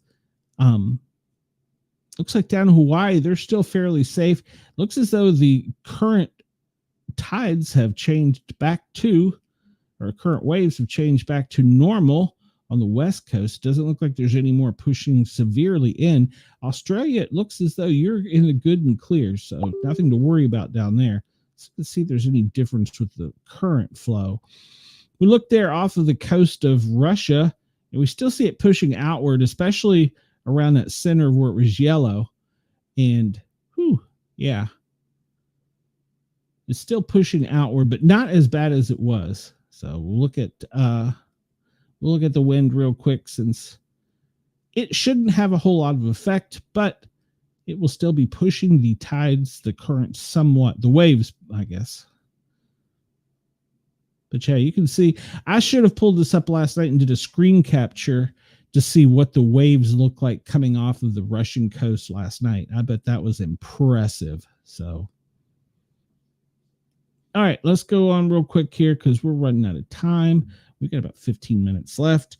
Where we were talking about, where they were talking earlier about the be warned because you may be more tired, was up here in this area, Montana's, the Wisconsins, almost down to where you are in Chris, Dakotas, all this area, even over into the northeast, code yellow, code red. The red is where they're talking about the air quality is just horrible. We're going to look and see. That's probably the smoke density. So we'll see how dense it is here in a second on the smoke map. But yeah, look at pretty much for the top of the country along the Canadian border, from Montana over, code red or code orange. Down in the Gulf of America, looks like from Houston pushing inland to Texas all the way up to Oklahoma City, some code yellow. Those spinning winds down in the Gulf are helping keep us here in the South from having too bad of an air quality day. Let's look real quick. First, we'll look at the fires. We talked about there are 33 fires. All the little red dots here, remember, just the satellites recorded something. Doesn't mean it's an actual fire. They're still investigating. Believe it or not, they investigate each and every one of these little red dots. We see most of the fires, well, all the fires are on the west coast to the Great Plains, back over almost to the Mississippi, but they stop pretty much the Dakotas, Arizona, California, Oregon, Washington, Montana, Colorado. Those areas are where the largest fires are. All right, so this is the fire and smoke map. If we zoom in, we see the smoke coming down from Canada. That is why the air quality is so horrible in North Dakota, Minnesota, Minneapolis, Wisconsin, Michigan, all the way over to, it's going to affect Boston probably tomorrow, the New England area. And we see down here from Las Vegas that one fire is pushing, the smoke is being pushed out, and it's kind of smoky, heavy smoke there. But yeah, it's pretty heavy, dense smoke covering most of the Ohio Valley, New England region, mid-Atlantic, all the way back to the Midwest, Northwest, the Rockies down to Reno. And we can see that wind is pushing that smoke all the way up. And it's pushing it all the way up through Quebec, almost up to Greenland. All right, let's look at the overall air quality map. And we see we're still getting that flow of dust from the Sierras, and that's helping us. But there's storms forming right into these areas that are being trapped by the dust. They're not really moving because the dust and the wind, they're kind of sitting there. They're not gaining much speed. But when we get cut off from this cold front pushing down through the Canadians, down through the Mississippi Valley, all the way down to the Gulf of America, when that cold front comes out, it's going to push all that dust offshore.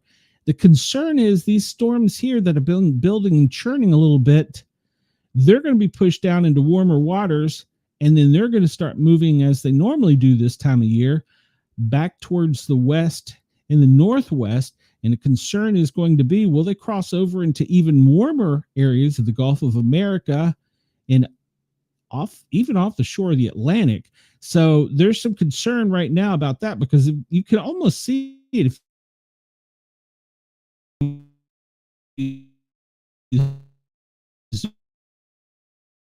in here. This patient pretty much following to the west of the Mississippi is going to push all that, once it gets down to the Gulf of America, back up to the northeast and cut off that flow of denser, heavier air that's can't really get the electrical charges from the dust. And where it's going to bring this next week is going to be very interesting. So look at the air quality while we're here.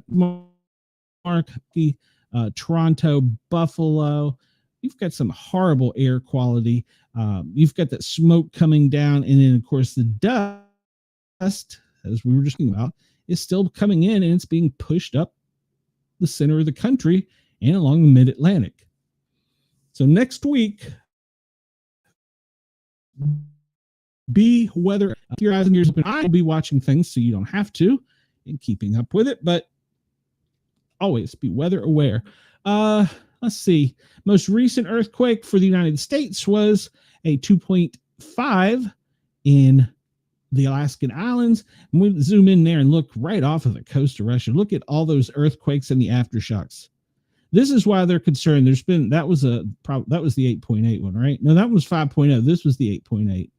So, no, that wasn't the 5.0. That was 5.0. Where's the 8.8? Show me the 8.8. I thought it was right around there too.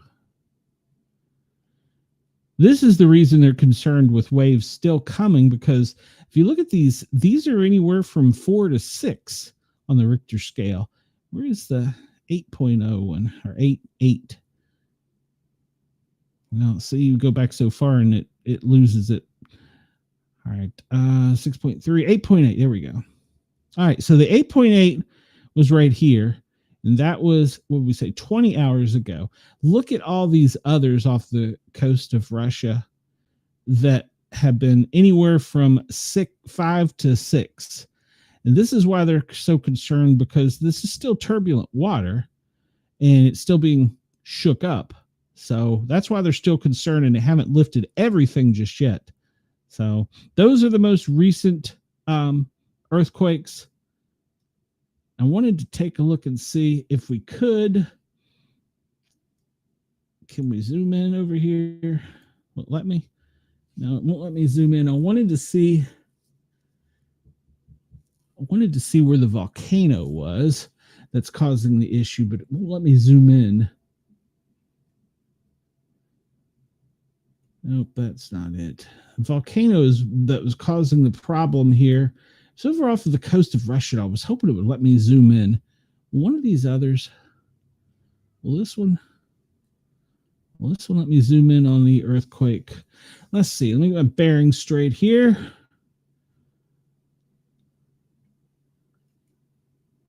Let's see. Here is active earthquake.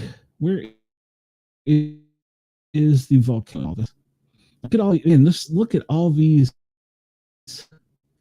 earthquakes over off the coast of Russia. Just look at that. Wow. But where is the volcano? Is this the volcano? 3-4 minutes ago. Okay, so the volcano is to the north of where the earthquakes were. And it's now flowing. They're now flowing.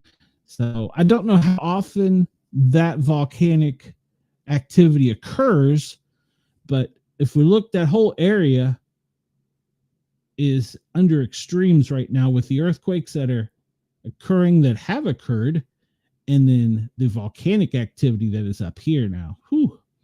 And we look at poor Hawaii over here. They've had to deal with all of the tsunami effects, and there's a cyclone just kind of spinning off there. Don't think it's going to do anything, but still kind of raise some concern. This isn't showing so much of the tsunami activity. 10 hours ago, slight eruption. That was one of the Alaskan Islands with some volcanic activity. We've talked about that whole ring there, that whole area is going to be rough. Let's zoom down into Australia and see if there's anything for you guys, because I'm running out of time here today.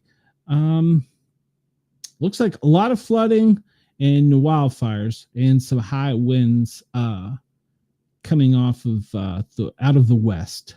So later today. Let's see. Running out of time. See if we see any military activity.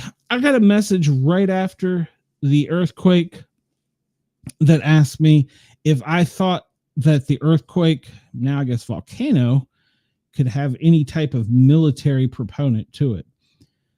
I don't know the answer to that, to be honest with you, to the person that messaged me.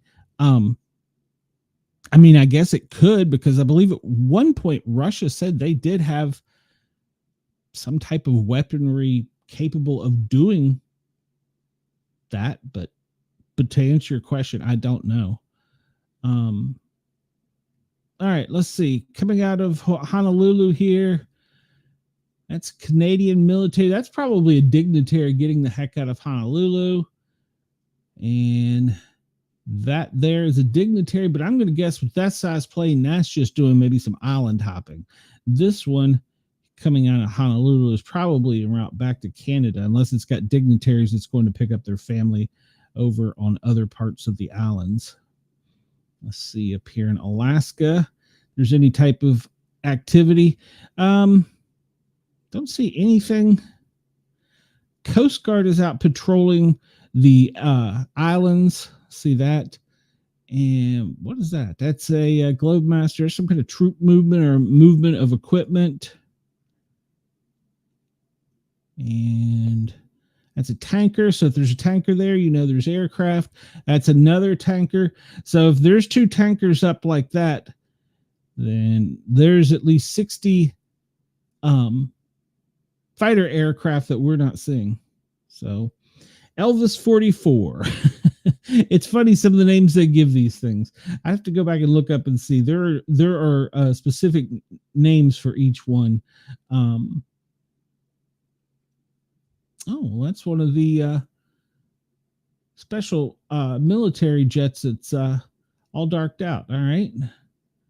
And it looks like that tanker has been circling down here in Long Beach. So that means that there are, hey, Denise, all right, no worries. I'm about to get out of here myself. That means there's fighter aircraft down there off of the California coast as well.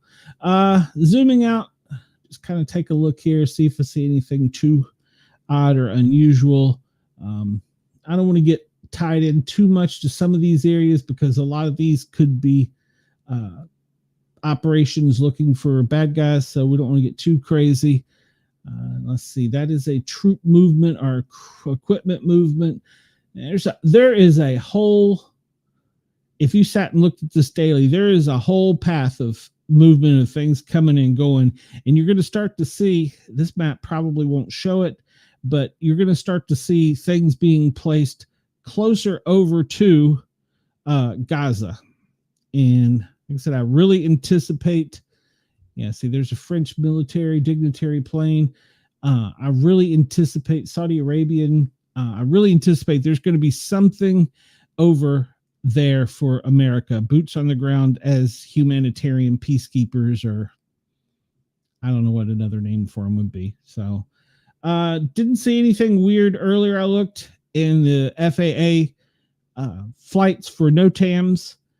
Of course, obviously, they want to keep people away from the wildfires. They want to keep people away from Washington, D.C., Mar-a-Lago. And it looks like they're doing some kind of training down in the Gulf of America. So that's not unusual per se. So I didn't see anything really crazy there. I looked at the maritime traffic, and I didn't really see any disruptions to the flow of tankers or vessels. So that was good news. And let's see. Can zoom out and look at all the balloons up in the air worldwide. Well, at least partially in the world. And you can go check that out for yourself. We don't have an update on the officers or the firefighters. We'll go out of here with Bit Defender as we normally do. I want to thank everybody at Yerg's Radio, Mastiff Media, Right Talk Radio, Left Talk Radio, Center Talk Radio. Yerg's Radio, thank you. I want to thank everybody at Dare Media for allowing us to tickle your ears, and Radio X. I will be back on tonight at 9 p.m. Eastern. You can check out your local time for the Paranormal Guys. I have a show tonight with two authors. Both of them have two really cool novels coming out, paranormal novels. So you can come out and check that tonight and listen to us. We go live 9 o'clock Eastern. We'll be live for 2 hours. We will be on all of the Yerg's Radio Network. you can hear us right here. Or I encourage you, because, well, for some reason, it's probably my angry tirades, I've been losing some subscribers, so I need some help getting that number beef back up. If you can come over, search out the Sportcat shows, Paranormal Guys, 3 words, guys spelled with a Z, G-U-Y-Z, Paranormal, and then guys, G-U-Y-Z. Come over and subscribe. Check out the video, hit the thumbs up button. You can always rewind these on YouTube if you're listening in your car or whatever, and you've got to go and you miss part of it so that you can't catch it on internet radio. You can always come back and rewind and listen to it. I do not delete them, so you can find them there. And of course, in about 24 hours, they'll also be on Spotify, iHeart, Amazon, Apple, all the other places you normally get your podcast delivered. So you can check them out on all those mediums as well. And I upload to Rumble as well. I do not go live on Rumble, but I do upload there because I've got a few fans. So everybody, come check us out. I appreciate you for allowing us to tickle your ears if you're listening on internet radio. And everybody that was brave enough to look at my ugly mug, thank you. So we'll go out of here with Bitdefender. And we see that, once again, America is under attack cyberly. Don't open anything you're not expecting. If you're not expecting an email from Nana telling that she's in jail, then don't open it. So everybody have a great day. Sportcat is, I'm out of here. I'm going to have to go take more blood pressure medicine. Y'all have a great day. I will talk to you tonight. Remember, check out the Paranormal Guys. Me, Harley, and I'm not sure if Cheyenne will be on, but it's going to be a good show tonight. Come check us out. Have a great night, everybody. Or a great day. See you soon. Sportcat is out.